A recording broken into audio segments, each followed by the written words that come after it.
Assalamu alaikum. I am Asad Naeem from Vihadi campus and my topic is Road Not Taken by Robert Frost.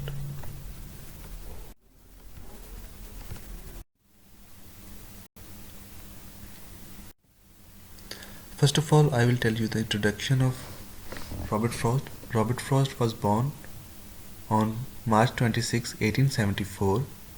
He was an American poet. His work was initially published in England before it was published in America.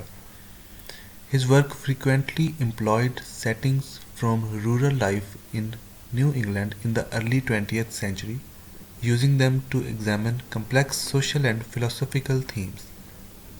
One of the most popular and critically respected American poets of the 20th century, Frost was named Poet Laureate of Vermont.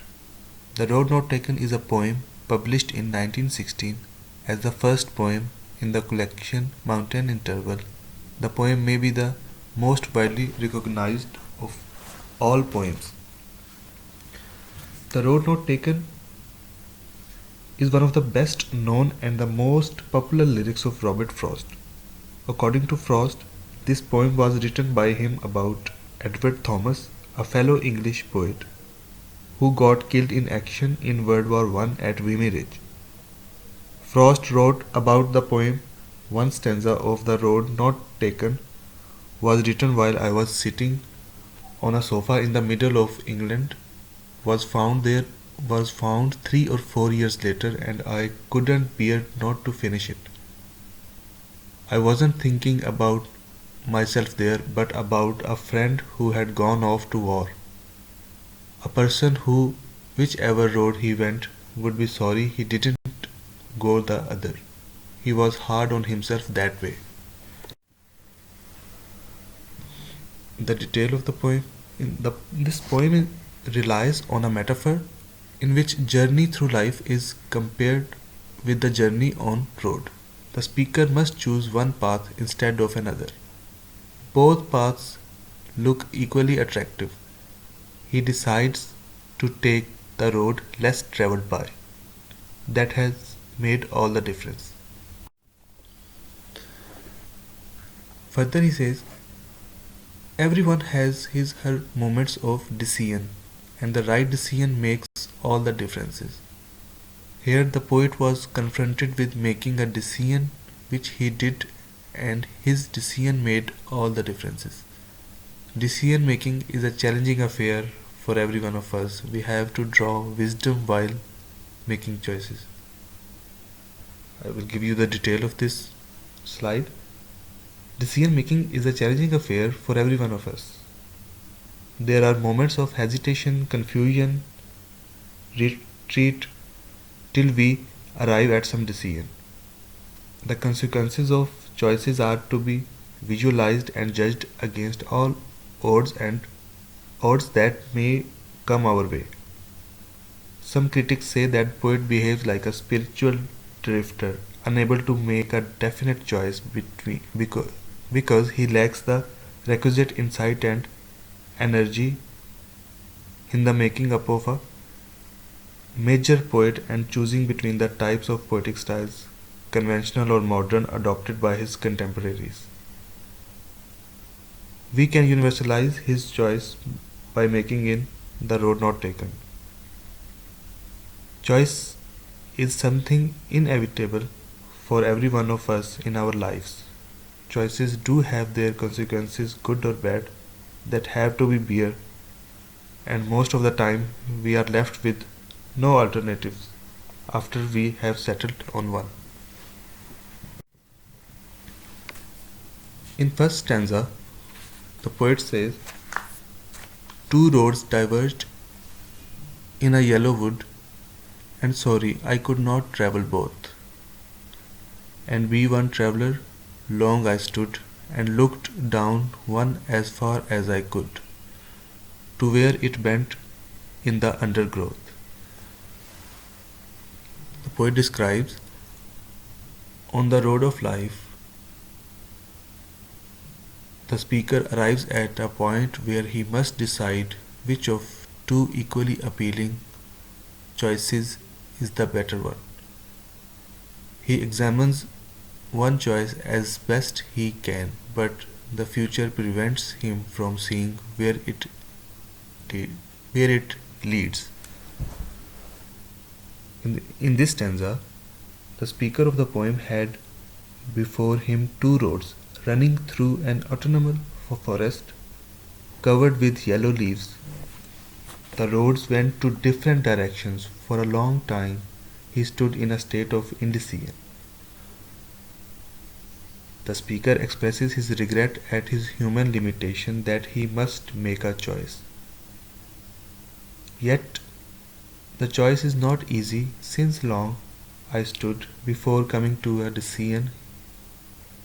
He examines the path as best he can, but his vision is limited because the path bends and is covered over. In the second stanza, the poet says, then took the other as just as fair, and having perhaps the better claim, because it was grassy and wanted wear, though as for that the passing there had warned them really about the same. In these lines, the speaker selects the road that appears at first glance to be less worn and therefore less travelled. This selection suggests that he has an independent spirit and does not wish to follow the crowd. After a moment, he concludes that both roads are about equally worn. It means that in this stanza, the speaker seems to indicate that second path is more attractive choice because no one has taken it lately. It was covered with grass and had not suffered much damage. However, he seems to feel ambivalent since he also describes the path as just as fair as the first rather than more fair. The paths are really about the same. They were nearly similar and both of them had not suffered much wear and tear. Although he is searching for a clear logical reason to decide on one path over another, that reason is unavailable.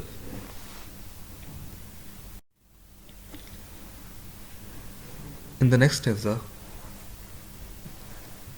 he says, and both that morning equally lay in leaves, no step had trodden black.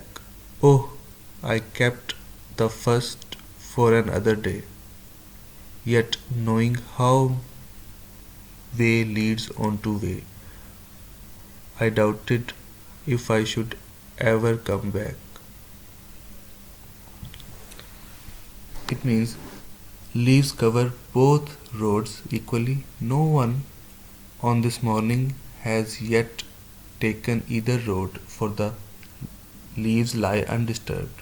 The speaker remains committed to his decision to take the road he had previously selected, saying that he will save the other road for another day.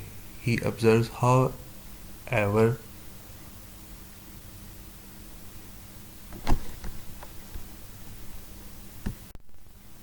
however, that he probably will never pass this way again and thus will never have an opportunity to take the other road. It means, in this stanza, on that morning both the roads were equally covered with leaves because neither of them had been trodden upon and the leaves on the both of them lay scattered. At this point, the speaker took a decision. He chose the second road and deferred the use of the first for some other day in future. But at the same time, the poet was aware of the fact that the day in future may never come as one path leads to another and so on. He doubted if he would ever be able to travel the first. In the last stanza, poet says, I shall be telling this with a sigh, somewhere ages and ages hence. Two roads diverged in a wood, and I took the one less travelled by, and that has made all the difference.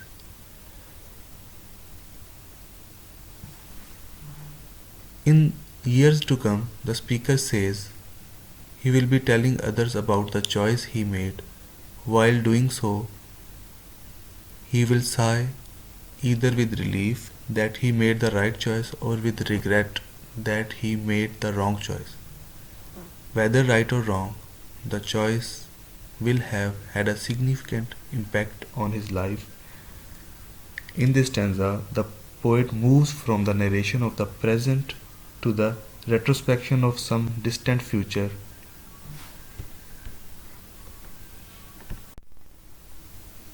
It is just likely that he will regret his present choice.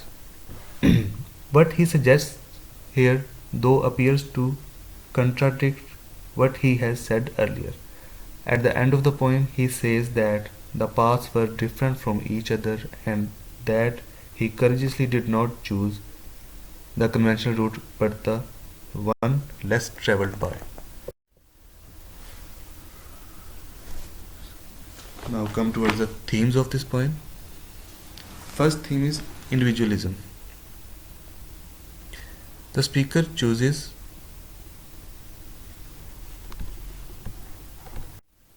In individualism, the speaker chooses to go his own way, taking road less traveled. The main theme, the major theme of Frost, The Road Not Taken, is individualism. The traveler is alone and must make the difficult choice alone. Frost writes that two roads look just as good, but the one that is chosen was a little less worn down and less traveled, and being an individual made all difference. Second is caution. Before deciding to take the road less traveled, the speaker takes time to consider the other road. He says, long I stood and looked down one as far as I could. It means the road not taken is that human beings are confronted with and defined by the choices they make. The main idea of the poem is that the speaker is confronted with this fork in the road and must make a choice as to which road to take. Third one is commitment. The speaker does not have a second thought after making his decision. The chief theme of his poetry is an ambiguous relationship with nature. He is interested in the paradox of life. The phrase somewhere ages and ages hence refers to distant future. Here, sigh should not be taken as regret. Fourth one is accepting a challenge. It may be the it may be that the road speaker chooses is less traveled because it presents trials or perils. Such challenges seems to appeal to the speaker. Now come towards the analysis of literary devices in the road not taken. First device is metaphor. There are many metaphors in the poem like road, fork in the road, and yellow woods. These metaphors used in this poem emphasize the importance of different decisions we make in different situations and their impacts on our lives. Second one is imagery. Imagery is used to make the readers feel things through their five senses. The image of the road helps readers to visualize the road, providing a navigation route to the traveler. Third one is simile. A simile is a device used to compare things with familiar things to let the reader know it easily. One simile used in the second stanza, such as just as.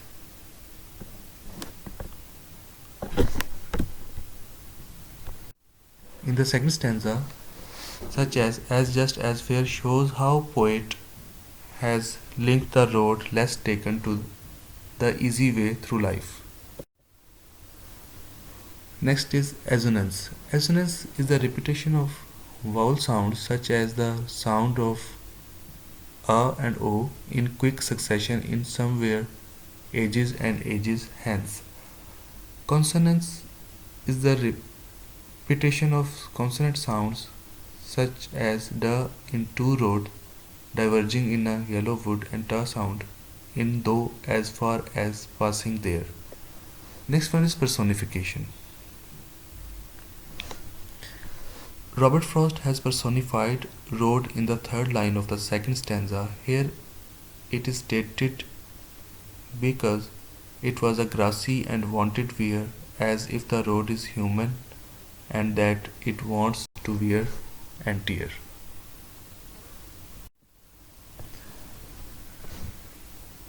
Although most of the poetic devices are the part of literary devices, some devices are only used in poems. For example, stanza. A stanza is a poetic form of a fixed number of lines.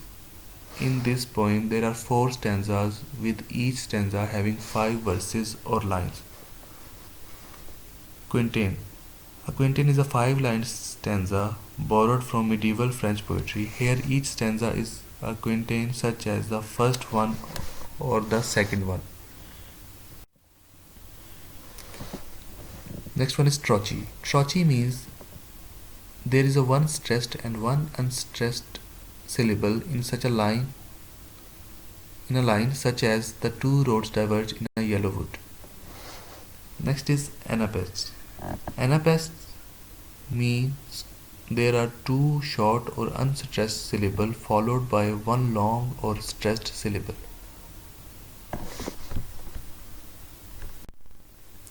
Anapaests mean there are two short or unstressed syllables followed by one long or stressed syllable. The above example is also an anapaest. This analysis shows that this poem, though seem a simple and innocent composition, point to the reality of making decisions in complex situations. Now, here's the rhyme scheme of this poem.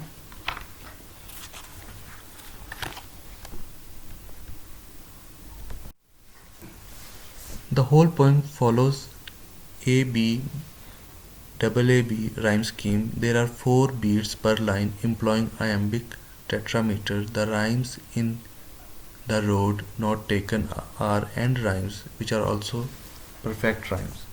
The road not taken is arranged into 4 stanzas of 5 lines each. Its rhyme scheme is AB AAB, which means that the first line of each stanza rhymes with the third and fourth lines, while the second line rhymes with the fifth line. Most of the lines are written in a loose or interrupted iambic meter. An iambic foot contains 2 syllables, an unstressed one followed by a stressed one. Because most of the lines contain 9 syllables, however, the poem cannot be strictly iambic. Often the extra syllable will be unstressed and will occur near the pause within the line. For example, 2 roads diverge in a yellow wood, and sorry I could not travel both. And be one traveller, long I stood and looked down one as far as I could, to where it bent in the undergrowth. The rhyme scheme of the poem is as follows: A B double A B, C D double C D, E F double E F, G H double G H. All of the end rhymes are masculine, that is, each consists of a single syllable. You may have noticed that the last word of the poem difference has more than one syllable. However, only the last syllable complete the rhyme with hence in line 22nd therefore masculine rhyme occurs. Now come towards the conclusion of the poem. Concluding the literary analysis, it can be argued that Robert Frost has beautifully used various literary devices to make the poem display multiplicity of interpretation which has gained the poem much deserved popularity. It means the road not taken in this poem, the problem of choice is very elementary. There are no obvious reasons for Frost preferring one road to the other. There are no moral obligations and curiosity in Frost's preferring of the road he finally did take. We find that the poet's choice was logically incomprehensible and appears wholly whimsical and undetermined. An ordinary reader of poetry thinks that it is a simple poem, but it has great symbolic depth and complexity. One way to read the poem is that the poet is confronted with the two different types of poetic development and moods of poetic presentation. One is the traditional way, much used by his contemporaneous poet. The other is the style not followed by the majority. And this is what the poet ultimately chooses. The closing line, and that has made all the difference, emphasizes the fact that the poet does not regret his choice. What is true of the poet is true of any man, and thus this small experience takes a universal symbolic significance. Simplicity, clarity, epigrammic force, and terseness are the hallmarks of the stanzas, each consisting of 5 lines. Each line has 8 syllables, with slight variations here and there to impart informality and casualness of tone. It is a personal lyric and devoid of parentheses, the dashes, the pauses, and the exclamations that are found in dramatic lyric. To conclude, Road Not Taken is a typical poem of Frost for hiding deep meaning beneath a surface simplicity. To a reader who does not ponder ever this poem seriously, the poem is very simple. Choice is something inevitable in our life, and whatever choice has been made, one has to suffer its consequences, good or bad. The point to remember is that the road has been emphasized in that it is the choice that makes the road important for us. In other words, our preferences in life make us different from others. Thank you.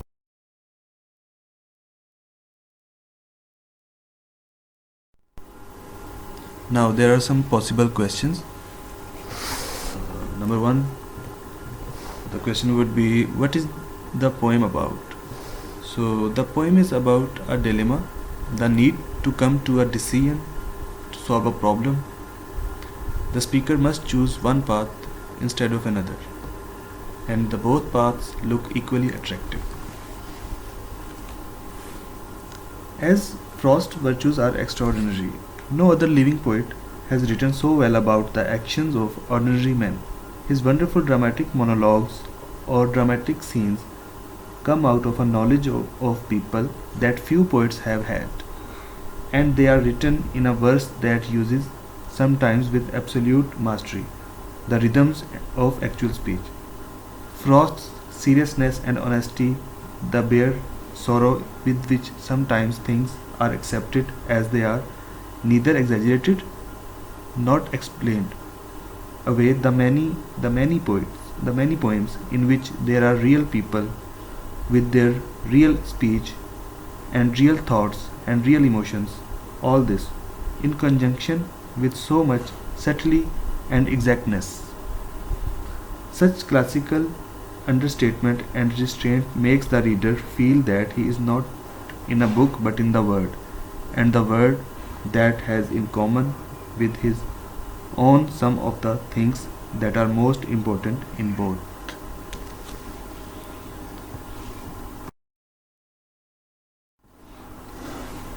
Now the next question would be, what does the road symbolize?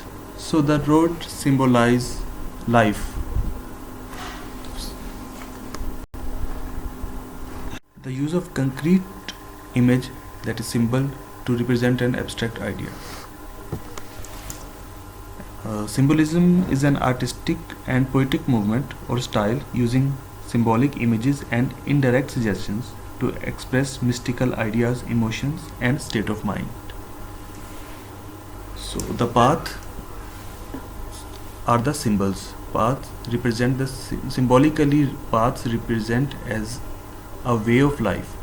For example, in general, what college is best for me, what career should I pursue, where should I live. Ultimately, one of the Robert Frost's most cherished poems is representative of the journey of life, and many decisions like these we make along the way. Frost is chiefly a lyrical poet. His poems are not spontaneous expression of youthful heart. Frost shows emotion. Some of his poems vaguely remind us of the joy and melancholy of Shelley and Keats. As regards imagery, they are full of the beauty of the darkness of late autumn, depths of winter, and the swift summer. He has written lyrics which are light-hearted, humorous, and philosophical. He often combined the two extreme point of views. He has also written a few love lyrics. The form implied by Frost is often dramatic, but in some of his most successful pieces, he has subordinated both drama and character to the poetic narrative. In the Code, a farmer tells how his employer made some trivial reflection on his work and thereby bury him under a load of hay. Here he has sketched out half humorously the anecdote, the anecdote, which shows peculiar local customs and the odd expressions of personal pride which develop in a remote rural community. In The Witch of Cooes, a humorously gruesome story of violence, brooding, and hallucination has been presented, and it is probably the most usual ghost in American literature. The Paul's Wife is a combination of realistic, fantastic, cynically coarse, and delicately beautiful elements. This poem is an amazingly successful fusion of the most disparate qualities.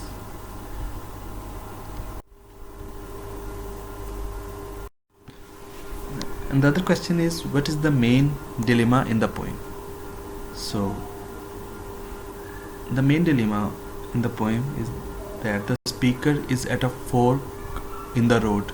He has to choose which way to go. So, and which road does he choose? He chooses the road which is less traveled by. The literal meaning of this poem by Robert Frost is pretty obvious. A traveler comes to a fork in the road and needs to decide which way to go to continue his journey. After much mental debate, the traveler picks the road which is less traveled by. The figurative meaning is not too hidden either. The poem describes the tough choices people stand for when traveling the road of life. The road that forks into two different directions always presents a choice to be made in life. The speaker of this poem is not pleased about having to make his choice and says that he would like to travel both roads. This is impossible, of course. If the speaker is going to be one traveler, what the poem implies but does not state directly is that the most important factor to consider when making a choice is that the course of action chosen should fit in with the decision that one has made in the past. This speaker is distressed about being faced with two paths that lead in different directions. He is aware of the implications of choosing badly and does not see enough difference between the two roads to make one stand out as an obvious choice. But it is the nature of life that choosing cannot be avoided.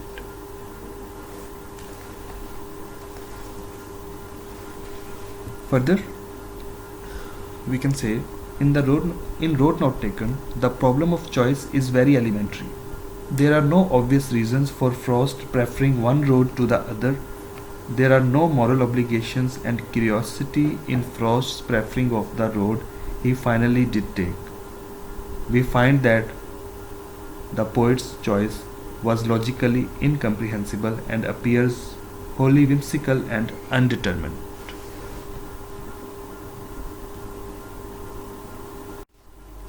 Now the next possible question would be, why critics think that Frost is a pastoral poet?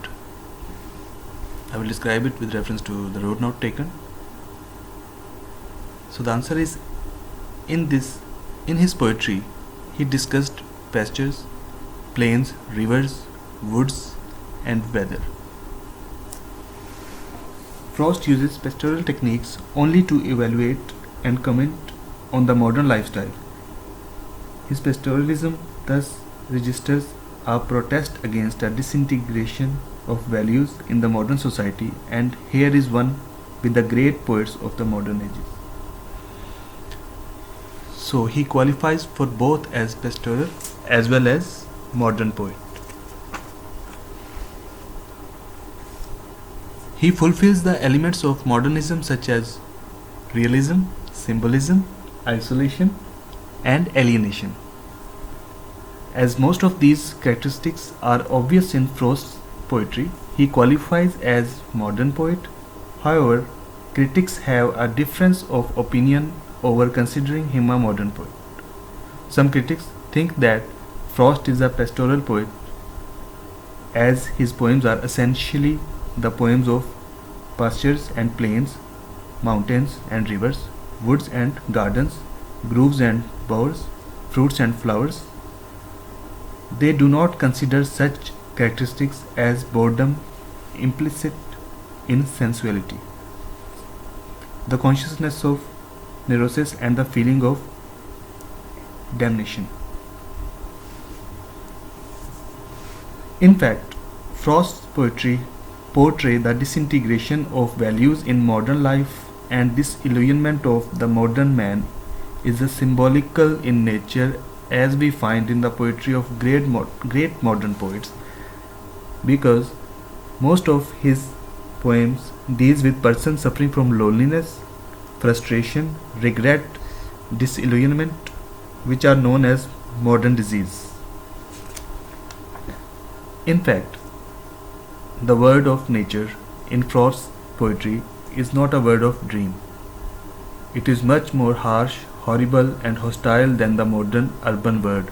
Hence, his exploitation of pastoral technique to comment on the human issues of modern world, his realistic treatment of nature, his employment of symbolic and metaphysical techniques, and the projection of the awareness of human problems of the modern society in his poetry justly entitle him to be called as a modern poet.